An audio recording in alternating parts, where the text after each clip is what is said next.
सोनपाखरू आपण लहानपणी पाहिलंच असेल, पण आता जंगलातील सोनपाखरू दुर्मिळ झाले आहे. पाहूया या सोनपाखरूविषयी चुरणी येथील पत्रकार मारुती पाटणकर यांचा हा विशेष वृत्तांत. पूर्वी जंगलात विविध प्रकारचे फुले, वनस्पती, पाखरे, कीटक वास्तव्यास असायची. मात्र मानवाने स्वतःच्या स्वार्थी हेतूने उपभोग घेतल्याने पर्यावरणाचा ऱ्हास झाला.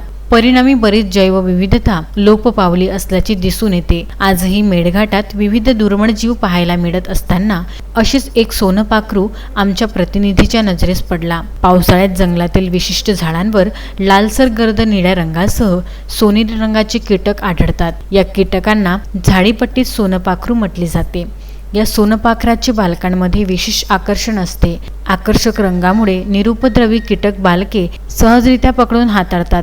मात्र हल्ली सोनपाखरू दुर्मिळ होत आहे.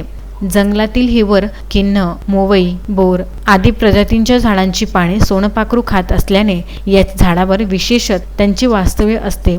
झाडाची पाने खाताना घेट्या घालत ते लक्ष वेधून घेते. सोनपाखरू कीटक प्रजातीची आहे. शास्त्रीय भाषेत त्याला इंडियन ज्वेल बीटल असे नाव आहे. झाडपट्टीत या कीटकाला सोनपाखरू नावाने ओळखले जाते. आकर्षक रंगामुळे सोनपाखरू कीटक बालकात हल्लीच्या कार्टून, मोबाईल गेमच्या युगात मेळघाटासह सखल भागात लोकप्रिय व जिव्हाळ्याचे आहे. गाव खेड्याच्या शहरात परिवर्तन होत असताना शहरातील बच्चे कंपनी सोनकिड्यास विसरत आहेत. हे कीटक दिवसेंदिवस दुर्मिळ होत असल्याने जुनी जाणत्या मंडळीसह निसर्गप्रेमी खंत व्यक्त करतात. मारुती पाटणकर, विदर्भ न्यूज, चुरणी.